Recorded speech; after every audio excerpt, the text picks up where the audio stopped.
नमस्कार दोस्तों, आज मैं आपको बट सावित्री व्रत की कथा सुनाता हूँ। तो सुने बट सावित्री व्रत कथा।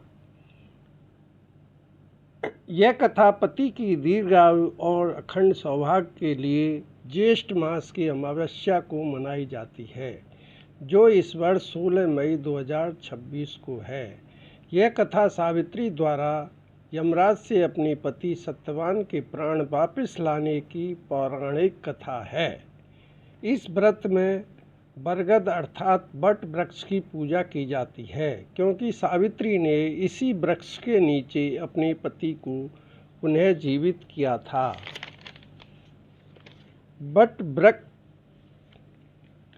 बट सावित्री व्रत में बांस का पंखा, भीगे चने, फल, सिंदूर, लाल धागा और धूप दीप आदि लिया जाता है। इस दिन सुहागिन महिलाएं बरगद के पेड़ की पूजा करती हैं। सूती धागा या लाल धागा 7 बार लपेट कर परिक्रमा करती हैं और सावित्री सत्यवान की कथा सुनती हैं। बट वृक्ष में ब्रह्मा, विष्णु और महेश का वास भी रहता है। पौराणिक कथा के अनुसार एक समय भद्र देश में धर्मात्मा राजा अश्वपति राज करते थे, परंतु उन्हें एक ही दुख था कि उनके कोई संतान नहीं थी। इसके लिए उन्होंने वन में जाकर तप शुरू किया और 1 लाख गायत्री मंत्रों का जाप लगातार 18 वर्षों तक किया।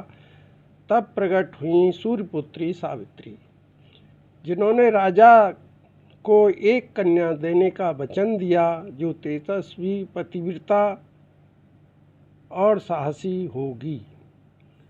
वह कन्या ही आगे चलकर सती सावित्री बनी।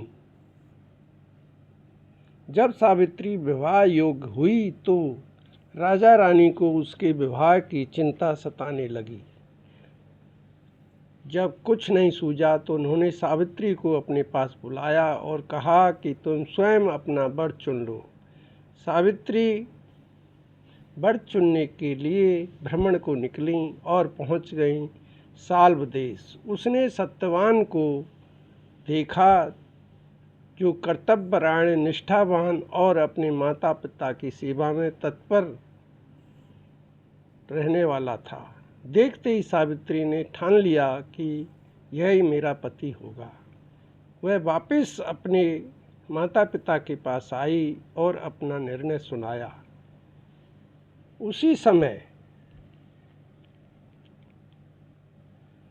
राजा अश्वपति के पास नारद मुनि आते हैं और बताते हैं कि सत्यवान धर्मवान है, परंतु विवाह के 1 वर्ष बाद उनकी मृत्यु निश्चित है।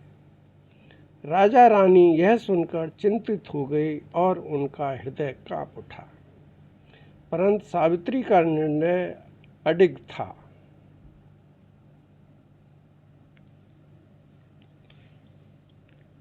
सावित्री के पिता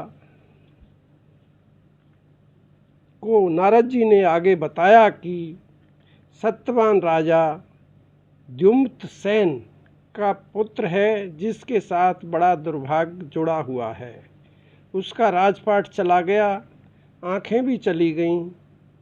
सावित्री ने कहा कि वह अपने कर्म से भाग्य को बदल देगी। राजा को उसकी बात माननी पड़ी और सत्यवान के साथ उसका विवाह हो गया। सावित्री ने सारे सुख, ऐश्वर्य, वैभव छोड़ दिए और सेवा का मार्ग अपनाया। वह दिन रात अपने सास ससुर और पति की सेवा में लग गई। आखिर सत्यवान की मृत्यु का समय निकट आ ही गया। सावित्री ने उसके 3 दिन पहले से ही निर्जला व्रत रखा और अन्न जल का त्याग कर दिया। पति के साथ वन में जाती और लकड़ी काटती और मृत्यु वाले दिन सूखी लकड़ी काटते हुए सत्यवान गिर गए तो सावित्री घबराई नहीं। उसी समय यमराज आए और सत्यवान के प्राण लेकर जाने लगे तो सावित्री उनके पीछे पीछे चल दी।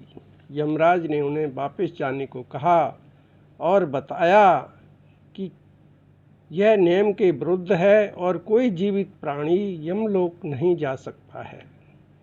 जहाँ मेरे पति वहीं मैं। और सावित्री दृढ़ निश्चय के साथ बोली, आप मेरे पति को वापस कर दो। यमराज बोले, मुझे तुम्हारी शक्ति से भक्ति से प्रसन्नता हुई, कोई वर मांगो और लौट जाओ। सावित्री ने अपने सास ससुर की आंखें मांगी और खोया हुआ राज वापस मांगा। यमराज ने तथास्तु कहा और आगे बढ़ गए। कुछ देर बाद यमराज ने देखा कि सावित्री अपनी पतिव्रता शक्ति के बल से उनके पीछे चली आ रही है।